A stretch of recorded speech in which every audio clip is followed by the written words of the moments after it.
Hey, this is Ralph for the Prineville Chess Club.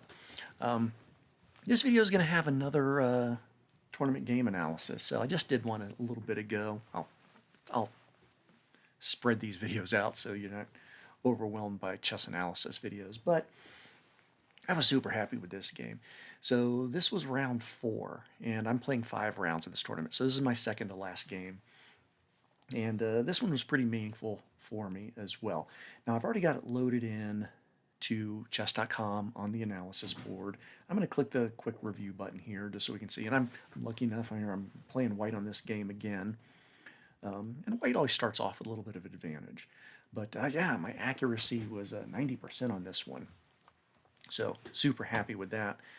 And what made this game intriguing, I think, and you can see it right here in the chart, is the game is very even, but black has a slight advantage throughout the beginning and then has a more notable advantage in the middle where things turned around a little bit and white got the advantage and was able to maintain. So yeah, I want to look at this game with you and kind of go over some of my thought processes in here because I certainly had an attitude shift beginning mid-game. So white, no blunders, but I did miss a good opportunity apparently somewhere in there. One mistake, quite a few best moves, and a great move in there. So that's kind of cool. Well, let's go ahead and get into it. I'm going to click on the analysis button here.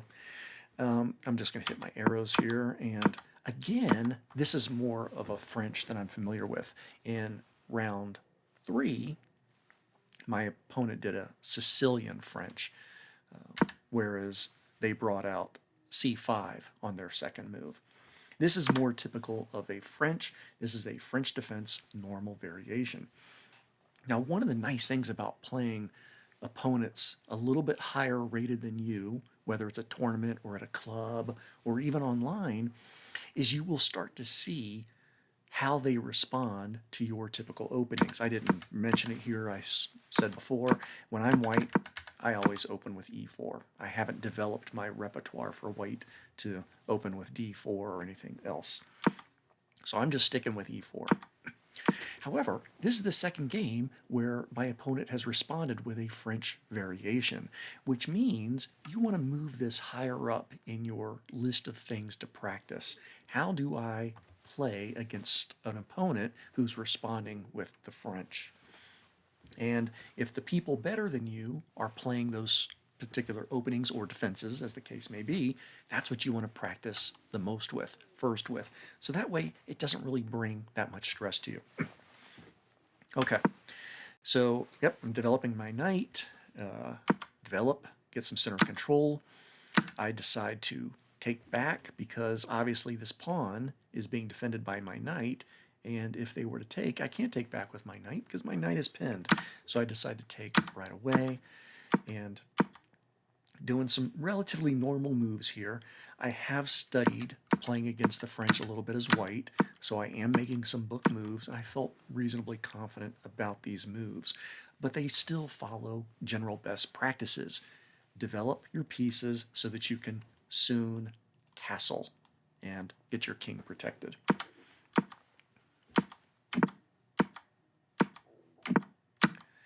Okay, just, yep, looks like decent play. We're all making, we're making good moves. Black has an advantage, but it's so slight. This game is very, very well balanced. And by the way, I can't remember if I said, so I'm about 1200 USCF rated. My opponent is over 1700 USCF rated. So already going into the game, I am not feeling too optimistic about this. My intention is just to reposition this knight. And I'm just kind of keeping an eye on the evaluation bar because at some point, black, I'm starting to run out of ideas here. Black is, they're really crowding me. They've got a piece on my side of the board. So if you kind of imagine this line here.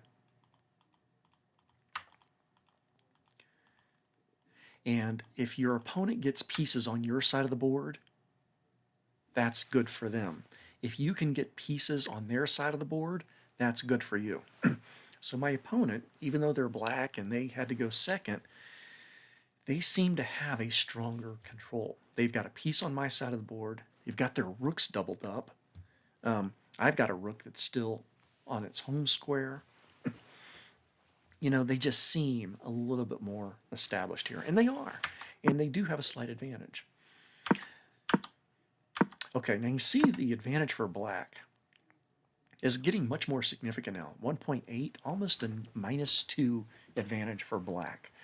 Now, I'll tell you, this game was in Post Falls, Idaho, and if you've never been to Post Falls, you got to go. It's a gorgeous town, fantastic town. It's near Coeur d'Alene, about 30 minutes or so east of Spokane, Washington. Great town. This game is in the evening. We're playing in a room, a conference room that's got these gorgeous windows. And it's getting late. It's getting closer to sunset, and I'm not feeling good about this game at all. And to top it all off, I see my wife kind of strolling by. She's doing a river walk thing, and she kind of looks in the window, you know, where she can see me playing. And oh boy, I said I would much rather be out there walking on on the river walk with my wife as opposed to being into this game, which I am convinced I am going to lose. So I do not have the most positive mindset going in. Okay, opponent is continuing to crowd me. I decide, and this is not because I'm doing things that are smart or logical, I don't really know what to do over on the king side of the board. I feel crowded. I'm feeling attacked. I'm thinking, well, you know what? I'm going to throw some pawns on the queen side. I'm going to try to take space over here. I'm two hopeful things that I'm hoping, maybe I'll distract my opponent to look over here on the queen side for a bit. Maybe I'll just make some moves so that I can free up some time, or free up tempo. But things start to shift a little bit here. Okay, this check is meaningless. I know I'm not looking at engine lines and see what's. I just know I'm not making good moves at this stage of the game. Checking with the queen, I check because I'm not calculating, I'm not thinking in advance. And what do beginners do when they don't know what to do? Well, I'm going to check, even though it has no weight. However, I was happy to see this response. Okay, black is developing a nice attack on white's king. Very exposed. When I did this, I was not expecting to trade down. But when you are attacking, you don't want to trade pieces. If you are defending against your opponent who's attacking, you do want to trade pieces. So when they brought their queen back, I instantly started to feel a lot better. And you can see that in the evaluation bar too. As soon as black goes back to block this check, which they didn't need to do, by the way, they could have just moved their king out of the way. And in fact, knight e6 was the best move. Blocking here instead. Yeah, that would have been fine. Maybe even moving the king would have been okay. Even though moving the king, actually, let's look at it this way. Oh yeah, king f8 or king h8 would have been much better responses. Just move the king out of the way. Keep your pieces attacking where you want them to attack. The king is perfectly fine on one of those dark squares. I can't check him again. So when they offered this trade, I took it. And you can see the evaluation bar now goes to even. It's a drawn game. And this is where maybe my attitude shifted a little bit, thinking, oh wow, I might be able to scrape by a little bit longer. I don't feel like I'm going to win at this point, but I do acknowledge internally that my opponent has given me a little bit of space, a little bit of an advantage, an improvement. Okay, now I'm going to pay more attention to what's going on in this queen side for sure, because the way I see it, I've got 4 pawns over here. They've only got 3. That's an advantage that I'm going to be able to utilize later on.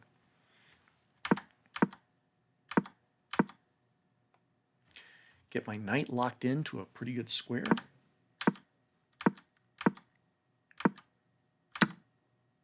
Perfect. I'm okay with trading down. I'm not initiating an attack. I am trading down pieces knowing that I have a 4-3 pawn majority on the queen side. Trading down. That's all I'm doing here. And now my opponent lets me get an advantage, and I know I've got the advantage now. They let me take this pawn. So I've only got a 1 pawn material advantage, but even better than that, white has fantastic space control. I'm guarding this square, I'm guarding this square, guarding this square, this square, this one. My pawns are attacking and defending multiple squares on black side of the board, whereas they are not. You know, this does not count as an attack because my pawn is defending it. This is pretty good. I should do that a different color. This is pretty good for black, e4, but my knight is defending that. I'm okay with that. So I can see that white has, this is shifted. And it's probably at this stage of the game where I'm thinking, oh crap, I was pretty certain I was going to lose. Then we got to a drawn position. Now I actually start to visualize and conceptualize that, oh wow, I might be able to win against this opponent, this really skilled opponent who somehow let me get an advantage. They're offering to trade knights. I love it. I want to trade knights. Okay, they pin. I'm cool with that too because I wasn't prepared to keep that knight. You're going to take it? By all means, take it. I'm going to continue to develop on the queen side of the board.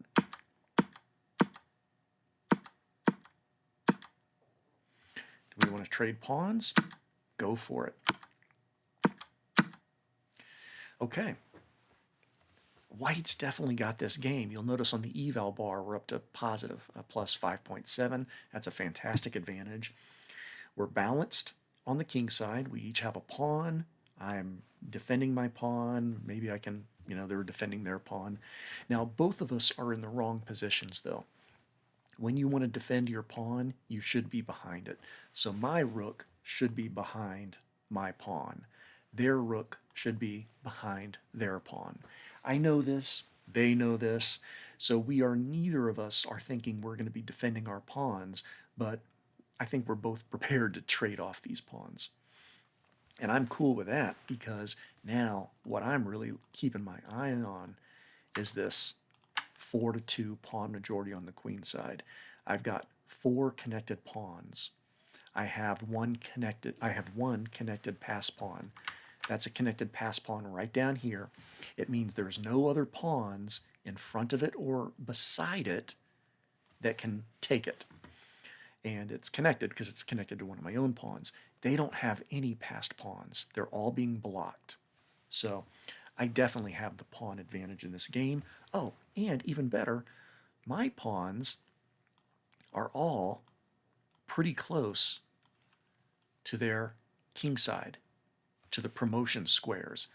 Their pawns are way far away from promotion squares. So I'm feeling super confident about this. How can I feel more confident? Trade down. I'm going to take pieces. Fine. Take. Perfect. I'm loving this. Now I don't have to worry about, by the way, this was technically a passed pawn on black side as well as another passed pawn for white. We get rid of those. Now all my attention can stay over here on the king side. When you have a 2-pawn advantage, that advantage gets exaggerated, enhanced, when you only have pawns left. Fine. I am okay with this. And at this point, I think my opponent resigns. They do resign at this stage of the game because they can see that the end is near. The end is nigh. I don't even think some of these are best moves, some of these are good moves, but yeah, the game ends here because there's just too much of an advantage. If my opponent takes here, I have multiple options. I was prepared for that. I was either going to take back with my pawn, which I think is what I was thinking about doing, but I do recall from the analysis it probably would have been better for me to take with my king, and so that way I've got kind of like two islands of pawns, which black would have to kind of keep an eye on. So I see the logic of it now. Yeah, so at this stage of the game, yeah, it just doesn't go any further. But yes, if they took, then A takes B5 is a great move. King takes B5. Actually, no, A takes B5 is the better move. I felt like when I studied this game after the fact, I thought that my move was not the best. So now I don't know if my original thought was to take back with the king, which it may have been, versus take back with the pawn. But either way, that's, yeah, white's doing perfectly fine here. Okay, so yeah, that game went a little bit faster. I didn't really study as much the first half of the game, where white was certainly struggling, but I will do that more on my own, just to kind of remind myself of what I could have and should have done better at the beginning of that game. And yes, that's what you want to do with your games, is look at those moves that really were impactful, positively or negatively, but mostly negatively. So white definitely should have considered some other options. Well, it's interesting that those colors stay there, even though I've moved on, but good to know. And yeah, I should have looked at some better moves in this stage of the game. The game is relatively even. White still has opportunities to take the lead. But that was a good game.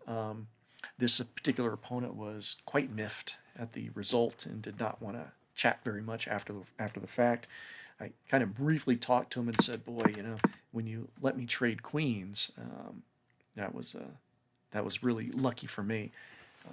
I'm generally a pretty humble guy, and that's, yeah.